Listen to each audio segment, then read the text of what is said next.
Friends, welcome back for DElEd classes. तो आज की जो वीडियो है हमारे जितने भी डीएलएड फर्स्ट ईयर के स्टूडेंट हैं उन सब के लिए खास है, क्योंकि हमने जो हमारा जो अभी वीडियो सीरीज चल रहा है उसमें हम जो है सो F1 का जो इंपॉर्टेंट क्वेश्चन जितने भी हैं उस सब को डिस्कशन करने वाले हैं। तो हमारा जो है इससे पहले वाला वीडियो भी हमने जो है सो उसमें थोड़े बहुत क्वेश्चन डिस्कशन किए हैं। अगर आपने वो वीडियो नहीं देखा है तो हमारे जो है इस पर का जो है सो जो प्लेलिस्ट बना हुआ है वहाँ पे जाके आप देख सकते हैं।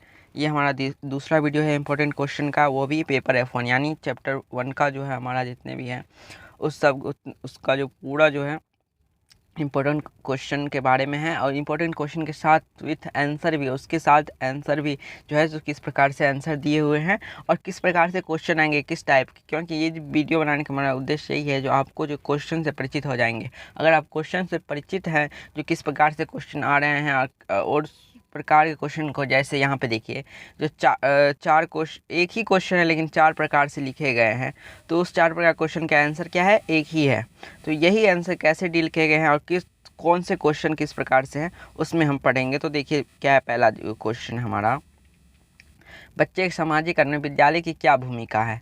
तो एक क्वेश्चन ये हो गया, उसी का अथवा दिया हुआ यानी इसका दूसरा रूप दिया, विद्यालय किस प्रकार बच्चों के सामाजिकरण को प्रभावित करता है।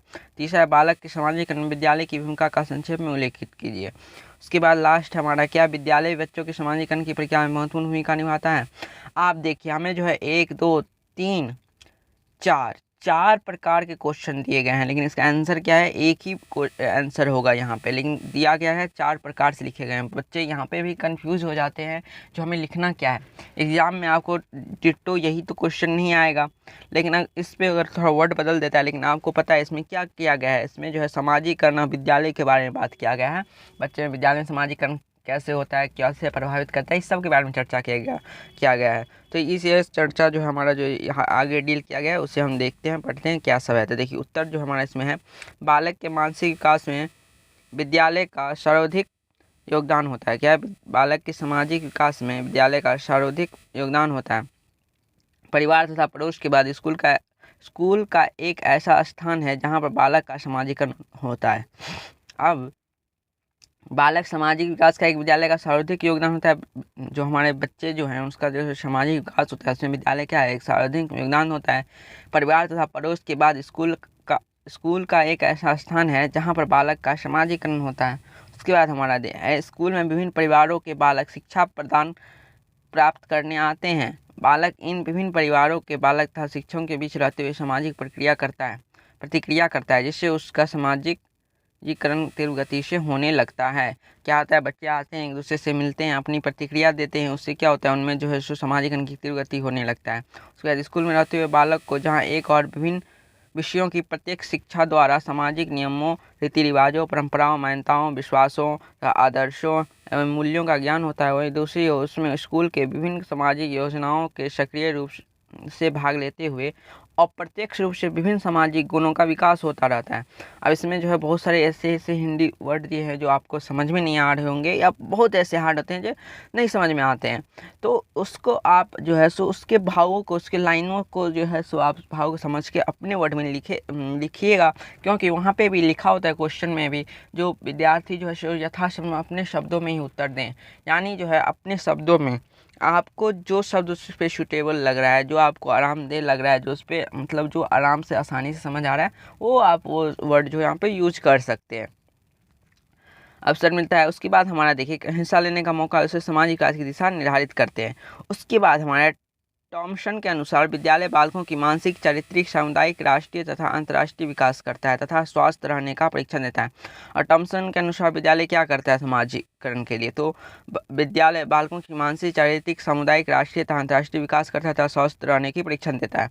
उसका टीपी नन के अनुसार क्या है एक राष्ट्र के विद्यालय उसके जीवन के अंग होते हैं जिनका विशेष कार्य उसकी आध्यात्मिक शक्ति को बढ़ाना है, उसकी ऐतिहासिक निरंतरता को बढ़ाना है और उसकी भूतकाल की सफलताओं को संभालना और उसके भविष्य की गारंटी देना है। अब इनके अनुसार विद्यालय क्या है, एक राष्ट्र के विद्यालय उसके जीवन के अंग होते हैं। इनके अनुसार ये राष्ट्र के विद्यालय क्या होते हैं, उसके जीवन के अंग होते हैं जिनका विशेष कार्य उसकी आध्यात्मिक शक्ति को बढ़ाना, उसकी ऐतिहासिक निरंतरता को बढ़ाना, उसकी भूतकाल की सफलताओं को संभालना और उसके भविष्य की गारंटी देना होता है। बालक के विकास में विद्यालय का जो है सो निम्नलिखित योगदान होता है। उसके बाद कैसे योगदान होता है वो हम पढ़ेंगे। देखिए पहला है हमारा जो है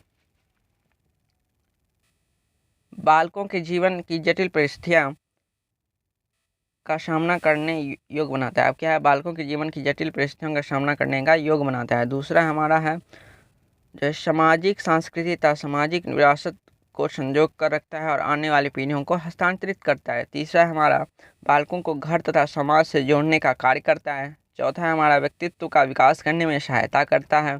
पांचवा है हमारा विद्यालयों में शिक्षित तथा जागरूक नागरिकों का निर्माण होता है। छठा है विद्यालय बालक को सूचना की बजाय अनुभव देता है। अब इन्होंने टीपी नन के अनुसार जो है विद्यालय का इस प्रकार समाजीकरण करता है उसके बारे में डील किया है। उसके बाद हमारा जो ये क्वेश्चन हो गया पहला क्वेश्चन। अब हमारा दूसरा क्वेश्चन जो है बालक के समाजीकरण में विद्यालय की महत्व की विवेचना करें। अब बालक के समाजीकरण में विद्यालय का क्या महत्व है उसकी विवेचना करें। आप जब देखिएगा तो देखिए सब क्वेश्चन सब जो है सो एक दूसरे से मिलते जुलते हैं, पहला वाला भी और दूसरा वाला में। उसमें जो है सो समाजीकरण कैसे करता है उसके बारे में चर्चा किया गया था, लेकिन इसमें जो है हमारा जो है इसके महत्व के बारे में चर्चा किया गया। तो उत्तर जो है देखिए समाज में विद्यालय के स्थान महत्व तथा आवश्यकताओं पर प्रकाश डालते हुए एस बालकृष्णन जोशी ने लिखा है, किसी भी राष्ट्र की प्रगति का निर्माण विधानसभाओं, न्यायालयों या और फैक्ट्रियों में नहीं वरन विद्यालयों में होता है। ये बिल्कुल सही कहा इन्होंने। जो किसी भी समाज में विद्यालय के स्थान महत्व आवश्यकताओं पर प्रकाश डालते हुए जो हमारे जो है सो एस बालकृष्ण जोशी ने लिखा है, किसी भी राष्ट्र की प्रगति का निर्माण विधानसभाओं में नहीं, न्यायालयों में नहीं, फैक्ट्रियों में नहीं, बल्कि उसके विद्यालयों में ही होता है। और विद्यालय के महत्व हम निम्न प्रकार व्यक्त कर सकते हैं। इन्होंने तो एक लाइन कह दिया, अब इसको भी अच्छी प्रकार से डील कर सकते हो। उसके बाद देखिए पहला है जीवन की घटनाएं। अब कहा गया है तो विद्यालय को महत्व को हम निम्न प्रकार व्यक्त कर सकते हैं। तो पहला है जीवन की घटनाएं। तो जीवन की घटनाएं तो विद्यालय हमें कैसे हेल्प करेगा। तो देखिए आज मनुष्य का जीवन प्राचीन काल के जीवन की भांति सरल नहीं है। पहले जो हमारा था सिर्फ लोगों की जो था सो खाना की टेंशन हुआ करता था, और सिर्फ जो आदिवासी मानव जितने भी होते थे अपने जो उसके बाद सब होने लगे तो कृषि करते थे और अपना पेट पालते। लेकिन अब जो है उतना सरल नहीं रहा है।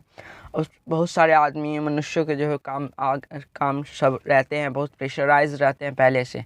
तो सब जो है देखिए वही कहा गया, आज मनुष्य के जीवन प्राचीन काल के जीवन की भांति सरल नहीं है। उस समय मनुष्य के पास अपनी संपूर्ण आवश्यकता पूर्ति हेतु था बच्चों के पालन पोषण बहुत समय था। पहले बहुत समय था, लेकिन अभी क्या है, समय का अभाव रहता है आदमियों के पास।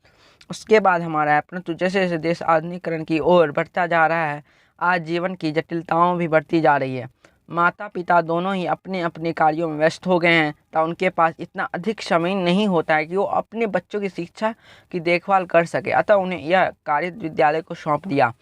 अब जो है जीवन की कठिनाइयों का कैसे सामना कर रहा है। तो देखिए अब अभी जो है पहले की भांति तो जीवन जो है सो सरल नहीं रहा है, लेकिन माता पिता के पास उतना समय नहीं रहता है पहले से बच्चों के लिए। तो उन्होंने क्या है, जो जितने भी उनके जो परिवार के जरिए जो बच्चों का समाजीकरण होना चाहिए वो भी क्या है, क्या किस पे सौंप दिया है, तो विद्यालय पे ही उनके माता पिता ने सौंप दिया है।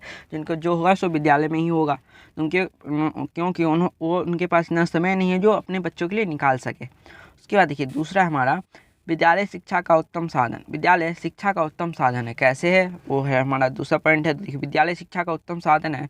घर में रहकर शिक्षा ग्रहण करने से बालक अंतर्मुखी प्रवृत्ति का हो जाता है, जबकि बालक यदि विद्यालय में जाता है तो वह विभिन्न जातियों, संस्कारों, धर्मों के लोगों से मिलता है। यहाँ अलग अलग लोगों से उनके संस्कार सीखकर उन्हें अपने संस्कार देना तथा उचित व्यवहार सिखाया जाता है। यदि बालकों को समाज के उचित रीति रिवाज, शिष्टाचार तथा संस्कार, सहानुभूति से परिचित कराना है तो बालकों को विद्यालय अवश्य भेजना पड़ेगा। अतः विद्यालय ही शिक्षा का उत्तम साधन है। हमने इसके बारे में ये जान लिया विद्यालय कैसे जो है उत्तम साधन है शिक्षा का। उसके बाद हमारा थर्ड नंबर है शिक्षित नागरिकों का निर्माण। अब शिक्षित नागरिक का निर्माण करता है विद्यालय, सबको पता है।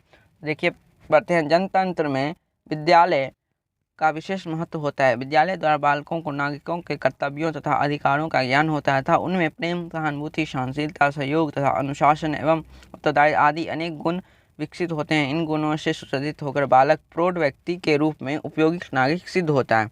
अब कैसे हम सिद्ध होता है, कैसे जो है ये शिक्षित नागरिक का निर्माण करता है, उन्हें जो है पढ़ लिया। और इसमें और बहुत सारे लिख सकते हैं। विद्यालय देखिए नागरिक का कर्तव्य, अधिकारों का ज्ञान होता है। विद्यालय में क्या होता है, बच्चों को जो कर्तव्य जितने भी हैं उनका ज्ञान होता है, उनके अधिकारों का ज्ञान होता है, उन्हें प्रेम, सहानुभूति, सहनशीलता, सहयोग की भावना का विकास होता है, अनुशासन उनमें पैदा होता है। वो दूसरे अपने जो उत्तरदायी होते हैं उनको जो सही गलत की भावना का विकास होता है। जिससे क्या होता है, एक शिक्षित नागरिकों का उनमें निर्माण होता है, एक जो है सो अच्छे व्यक्ति का निर्माण होने लगता है। उसके बाद हमारा देखिए जो है चौथा पॉइंट है बहुमुखी चेतना का विकास, डेवलपमेंट ऑफ प्लुरलिज्म, यानी अनेकावाद, यानी विभिन्न प्रकार का विकास कैसे होता है। तो देखिए हमारा जो विद्यालय में अनेक परिवारों के बालक आते हैं, उनकी रुचियाँ आदि एक दूसरे से भिन्न होती हैं। उनकी रुचियाँ हैं, उनके धर्म हैं, उनकी जो है सो बातें करने का तरीका, भाषा, उनकी जातियाँ एक दूसरे क्या होती है, भिन्न होती है। अतः वह जब एक दूसरे के साथ मिलते जुलते हैं तो आपस में एक दूसरे के विचारों और रुचियों का आदान प्रदान करते हैं तथा अपनी चेतना का विकास करते हैं। देखिए एक दूसरे के साथ जब वो बातें करते हैं, मिलते हैं जुलते हैं, आपस में एक दूसरे विचारों और रुचियों का जो आदान प्रदान करते हैं तो उनमें क्या होती है, अपनी चेतना का विकास होता है, उसमें अपने संज्ञान का विकास होता है। तो उसके बाद हमारा देखिए पाँचवा पॉइंट है विशिष्ट वातावरण की अवस्था। विद्यालय छात्रों का एक विशिष्ट वातावरण प्रदान करता है। यह वातावरण को शुद्ध, सरलता, सुव्यवस्थित बनाकर बालकों को शिक्षा देने का उचित स्थान होता है। अब देखिए हमारे जितने हमारे इन्वायरमेंट जो है सो हमारे पढ़ाई पर भी इफेक्ट पड़ते हैं। अगर आपका इन्वायरमेंट अशांत है तो आपकी पढ़ाई पर बहुत हद तक जो है सो प्रभावित करता है, उससे आपको अच्छे से पढ़ाई में विकास नहीं कराता है, आपके संज्ञान, आपकी चेतना के विकास पे वो प्रभावित करता है। लेकिन आपका एक अच्छा इन्वायरमेंट है, अगर आपका शांत इन्वायरमेंट है तो आपके बहुत सारे पढ़ने में सहूलियत होती है, आप अच्छे से पढ़ाई भी कर सकते हो। तो यही हमारा है, इसमें भी है जो विद्यालय को एक शांतिपूर्वक, शुद्ध, सरल और सुव्यवस्थित ढंग से वातावरण प्रदान किया जाता है जिससे बच्चे आसानी से पढ़ सकते हैं। यह छात्रों की प्रगति पर स्वास्थ्य तथा शिक्षा जो है सो शिक्षाप्रद प्रभाव डालता है। छात्रों, आपके जो इन्वायरमेंट है आपके स्वास्थ्य पे भी प्रभाव डालता है और शिक्षा शैली पर भी। तो यही जो है सो आपको जो है एक अच्छे वातावरण का जो है सो निर्माण करके आपको विद्यालय प्रोवाइड करता है। उसके बाद छठा हमारा है व्यक्तित्व का यानी पर्सनालिटी का सामंजस्यपूर्ण जो है सो विकास। तो कैसे प्रकार होता है, तो देखिए घर, समाज, धर्म आदि शिक्षा के महत्वपूर्ण साधन है, पर इनका धर्म भी है, घर भी है, समाज भी है जो हमारा शिक्षा का जो है महत्वपूर्ण साधन है, पर इनका ना तो कोई निश्चित उद्देश्य होता है और ना ही, और देखिए एक इम्पोर्टेंट लाइन है, देखिए ना इनका क्या होता है, ना ही एक निश्चित उद्देश्य और ना ही पूर्व नियोजित कार्यक्रम। ना इनका कोई एक प्लानिंग होता है, ना कोई इनके एक उद्देश्य तक पहुंचाना होता है, कोई एक निश्चित उद्देश्य नहीं होता है। लेकिन क्या होता है, विद्यालय का एक जो है सो उचित उद्देश्य होता है। तो हमारे तो घर भी है और समाज भी है और धर्म भी है जो एक जो है हमारा कर सकते हैं शिक्षा का साधन है, महत्वपूर्ण साधन है। लेकिन इसका एक निश्चित उद्देश्य नहीं होता है और ना ही एक जो है इसका पूर्व नियोजित कार्यक्रम होता है, यानी एक प्लानिंग के साथ चलता है। परिणाम स्वरूप क्या होता है, बालकों के व्यक्तित्व अच्छा प्रभाव भी ले सकता है और बुरा प्रभाव भी। अब इसके परिणाम स्वरूप क्या होगा, आप एक ये निर्धारित नहीं होता है तो इसके चलते आप दो रास्ते निकलते हैं, एक अच्छा एक बुरा, यानी एक अच्छाई के रास्ते पे भी जा सकते हैं, एक बुराई के रास्ते पे भी जा सकते हैं। तो यही हमारा है। लेकिन अतः व्यक्तित्व के सामंजस्य विकास हेतु विद्यालय में एक सुनियोजित कार्यक्रम और पाठ्यक्रम होती है। लेकिन हमारे जो विद्यालय होते हैं उसमें क्या होता है, सामंजस्यपूर्ण विकास हेतु जो है सो विद्यालय में एक सुनियोजित कार्यक्रम और पाठ्यक्रम होता है, चाहे कार्यक्रम करिए या पाठ्यक्रम, यानी वहाँ सिलेबस होता है, एक प्लानिंग करके एक पाठ्यक्रम बनाया जाता है जिससे बच्चे का एक निश्चित उद्देश्य के साथ, एक निश्चित प्लानिंग के साथ विकास होता है। परिणाम स्वरूप इसका बालक पर व्यवस्थित रूप से प्रभाव पड़ता है, अतः इसका व्यक्तित्व का सामंजस्यपूर्ण विकास होता है, अच्छे ढंग से होता है, जो है जितना विकास जिस समय होना चाहिए निश्चित तरीके से, अच्छे तरीके से, निश्चित समय पे जो होता है सो उनका विकास होता है विद्यालय के जरिए। हमारा घर भी है, समाज भी है और धर्म भी है हमारे सिखाने के, हमारे शिक्षा प्रदान करने के अंग। लेकिन हमारा जो है इस सब पे क्या है, एक जो है एक निश्चित उद्देश्य नहीं रहता है और ना ही एक पूर्व नियोजित कार्यक्रम यानी पूर्व नियोजित प्लानिंग नहीं है। इसके चलते क्या है, बच्चे एक अच्छे के रास्ते पे भी जा सकते हैं, बुराई के भी रास्ते पे जा सकते हैं। लेकिन विद्यालय जो है इसका जो क्या है पहले से प्लानिंग तय होता है और पहले से जो है पूर्व नियोजित कार्यक्रम के द्वारा चलती है, जिससे इनमें क्या होता है, व्यक्तित्व का सामंजस्यपूर्ण विकास होता है। उसके बाद 7 नंबर क्वेश्चन है समाज का विकास। क्या है समाज का विकास? विद्यालय को समाज की प्रमुख सामाजिक संस्था कहा जाता है। शिक्षा की प्रक्रिया सामाजिक होने के कारण विद्यालय सामुदायिक जीवन का एक स्वरूप है जिसे बालक की नियंत्रणता जो है तथा विकास हेतु सभी प्रभावपूर्ण साधन केंद्रीय होते हैं। इसी महत्व के कारण टीपी नन ने कहा है कि विद्यालय को समस्त संसार का नहीं वरन समस्त मानव समाज का आदर्श लघु रूप होना चाहिए। अब समाज का विकास कैसे होता है, तो विद्यालय समाज का प्रमुख सामाजिक संस्था कहा जाता है, ये सबको पता है। यानी समाज का एक छोटा सा रूप विद्यालय कहा जाता है।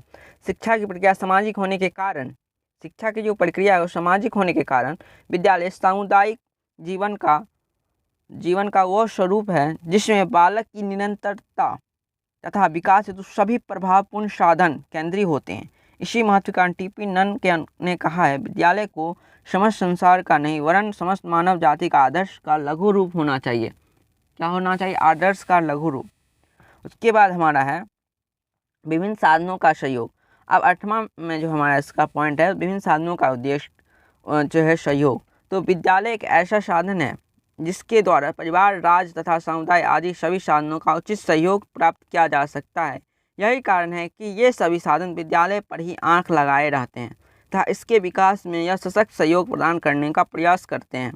इन साधनों की सहयोग के बिना विद्यालय की उन्नति नहीं कर सकता, अतः जनतांत्रिक दृष्टि से विद्यालय एक महत्वपूर्ण साधन है। अब देखिए, हमारे विभिन्न साधनों का सहयोग से विद्यालय जो एक विद्यालय क्या है, एक साधन है जिसके द्वारा परिवार, राज्य, समुदाय आदि सभी साधनों का उचित सहयोग प्राप्त किया जा सकता है। अब हमारा जो है सो परिवार द्वारा, राज्य द्वारा, समुदाय द्वारा आदि द्वारा जो है विद्यालय में उचित सहयोग प्रदान किया जा सकता है, विद्यालय के द्वारा ही। यही कारण है कि ये सभी साधन क्या है, विद्यालय पर निर्भर है, यानी जो है इस पर निर्भर है। अगर विद्यालय में जिस प्रकार से पढ़ाई की जाती है, अगर बच्चे अच्छे बनते हैं तो उसमें क्या होता है, परिवार का विकास होता है, समाज का विकास होता है।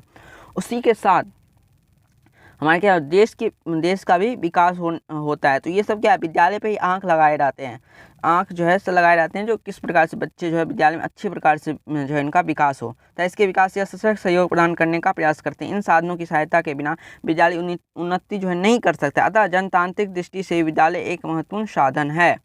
9वां है हमारा सामुदायिक जीवन को प्रोत्साहन। विद्यालय एक सामाजिक संस्था है तथा शिक्षा एक सामाजिक प्रक्रिया है, अतः यह दोनों सामाजिक विकास तथा सामुदायिक जीवन विकसित करने में सहयोग प्रदान करता है। अब सामुदायिक जीवन को प्रोत्साहन। विद्यालय एक सामाजिक संस्था है तथा शिक्षा एक सामाजिक प्रक्रिया है। विद्यालय क्या है, एक सामाजिक संस्था है और शिक्षा एक सामाजिक प्रक्रिया है, अतः यह दोनों सामाजिक विकास तथा सामुदायिक जीवन विकसित करने में सहयोग प्रदान करते हैं। किस प्रकार से सहयोग करते हैं, सामाजिक विकास तथा सामुदायिक जीवन में। ये दोनों सामाजिक विकास में भी और सामुदायिक जीवन जो हमारा जो है उसमें विकसित करने का सहयोग प्रदान करते हैं। सामाजिक विकास में सामाजिक गुण प्राप्त होते हैं तथा सामुदायिक जीवन में बालकों में स्वतंत्रता, समानता, भ्रातृत्व आदि आदर्शों के महत्व का प्रोत्साहित होता है। उसके बाद हमारा देखिए 10वां पॉइंट है जो है विद्यालय परिवार और विश्व को जोड़ने वाली कड़ी है। विद्यालय परिवार और विश्व को जोड़ने वाली कड़ी है। कैसे? तो परिवार बालक में प्रेम, दया, सहानुभूति, सहनशीलता तथा सहयोग के गुणों का विकसित करता है, परंतु परिवार में रहकर यह सारे गुण किसी पारिवारिक संबंधियों तथा सीमित रह जाता है। देखिए, विद्यालय परिवार विश्व से जोड़ने वाली कड़ी है। विद्यालय परिवार और विश्व को जोड़ने वाली कड़ी है। अब कैसे है वो हम पढ़ेंगे। हमारा जो है परिवार बालक में प्रेम, दया, सहानुभूति, सहनशीलता तथा सहयोग गुणों का विकास करता है, परंतु परिवार में रहकर यह सारे गुण किसी पारिवारिक संबंधियों तक ही सीमित रह जाता है। अब हम जब परिवार में रहते हैं तो हमारा क्या होता है, जो हमारे जितने भी व्यवहार होते हैं परिवार में सिमट के रह जाते हैं। इससे उनका दृष्टिकोण संकुचित होता है, जिससे उनका क्या दृष्टिकोण जो है सो उनका संकुचित हो जाता है। विद्यालय बालकों को परिवार के अतिरिक्त बाह्य जीवन से जोड़ने वाली महत्वपूर्ण कड़ी है। विद्यालय क्या है, परिवार के अतिरिक्त बाह्य जीवन से जोड़ने वाली महत्वपूर्ण कड़ी है। विद्यालय में रहकर ही बालक अन्य बालकों के साथ संबंध स्थापित करता है। उनका दृष्टिकोण इतना विशाल हो जाता है कि वो सरलता से बाह्य समाज से संपर्क स्थापित कर लेता है। अतः कहा जाता है कि विद्यालय वह संस्थाएं हैं जिनको सदस्यों द्वारा इस दृष्टि से स्थापित किया गया है कि वो समाज को सुव्यवस्थित तथा योग्य सदस्यता के लिए बालकों की तैयारी में सहायता मिले। यह हमारा जो है विद्यालय परिवार में विश्व को किस प्रकार से जोड़ने की जो है सो मदद करता है। देखिए, बच्चा जो कुछ भी अगर अच्छा है या बुरा है, अपने साथ कैसे व्यवहार करता है, वो जो है सो जो अगर विद्यालय तक नहीं पहुंचता है तो वो उसके परिवार तक ही सिमट के रह जाता है। लेकिन अगर वो विद्यालय में आता है तो उसके दृष्टिकोण की भावना का विकास होता है, वो अपने प्रेम सहानुभूति की भावना का और विकास करता है, जिससे क्या होते हैं, वो अपने समाज से परिचित होता है, अपने विश्व से जो है सो परिचित होता है। ये हमारा जो था 10वां पॉइंट, इसका क्वेश्चन दूसरा का हो गया है। अब हमारा है तीसरा जो है क्वेश्चन, ये महात्मा गांधी के अनुसार शिक्षा की परिभाषा, अर्थ एवं उसके मूल्य का वर्णन कीजिए। तो महात्मा गांधी के अनुसार शिक्षा की परिभाषा का अर्थ क्या है एवं इसके मूल्यों का वर्णन कीजिए। यह भी इम्पोर्टेंट क्वेश्चन है। तो देखिए उत्तर है, गांधी जी के अनुसार शिक्षा में मेरा अभिप्राय, गांधी जी के अनुसार शिक्षा का क्या अभिप्राय है उनका अनुसार, तो शिक्षा में मेरा अभिप्राय बालक तथा मनुष्य के शरीर मन और आत्मा के अंतर्निहित सर्वोत्तम शक्तियों का सर्वांगीण विकास से है। गांधी जी कहते हैं शिक्षा में मेरा अभिप्राय बालक तथा मनुष्य के शरीर मन और आत्मा के अंतर्निहित सर्वोत्तम शक्तियों का सर्वांगीण विकास से है। ऊपर दी गई शिक्षा की परिभाषा में निम्नलिखित तथ्यों पर विशेष ध्यान आवश्यकता है। अब देखिए ऊपर जो हमारा जितने भी महात्मा गांधी ने चर्चा किया उन पे जो है सो निम्नलिखित तत्वों पर विशेष ध्यान देने की आवश्यकता है। पहला है बालक तथा मनुष्य की अंतर्निहित अथवा आंतरिक शक्तियाँ। दूसरा सर्वांगीण विकास, तथा शारीरिक मानसिक तथा आत्मिक, जो हमारा आध्यात्मिक होता है उस प्रकार का विकास। इन्होंने आध्यात्मिक विकास पे भी जोर दिया है। तो देखिए पहला हमारा इसमें जो है शिक्षा एक ऐसी प्रक्रिया है जो बालक तथा मनुष्य के अंदर छिपी हुई शक्तियों को सर्वोमुखी विकास करती है। यह विकास किस प्रकार का हो इसकी रूपरेखा भी गांधी जी ने बताई है। यह विकास शरीर का है, मन का है तथा आत्मा का है। देखिए आत्मा का आ गया, विकास शिक्षा के अनुसार किस प्रकार विकास करना चाहिए, मन का, आत्मा का, शरीर का। विकास किस प्रकार का हो सकता है तथा किस प्रकार से किया जा सकता है। तो इनका उत्तर है कि यह विकास एक विशेष प्रकार के वातावरण में हो सकता है। स्कूल द्वारा यह वातावरण उपलब्ध कराया जाता है। शिक्षक इस प्रकार से प्रयत्न करता है कि बालक ऐसा वातावरण प्रदान किया जाए जो उसकी आंतरिक शक्तियों का इस प्रकार विकास करने में सहायक हो सके जिससे बालक समाज का उपयोगी सदस्य बन सके। शिक्षा के अर्थ की व्याख्या करते हुए गांधी जी ने स्पष्ट किया है कि शिक्षा का अर्थ अक्षर ज्ञान नहीं है। शिक्षा एक साधन मात्र है हम मनुष्य बने। यानी इनके अनुसार क्या है, शिक्षा एक अक्षर ज्ञान नहीं है, शिक्षा एक साधन मात्र है जिससे हम एक अच्छा मनुष्य बन सकें। उन्होंने क्या है, शिक्षा एक साधन जिससे हम मनुष्य बने। मात्र पुस्तकीय ज्ञान से मनुष्यत्व नहीं आता। ज्ञान के साथ साथ शरीर तथा आत्मा का विकास अत्यंत आवश्यक है।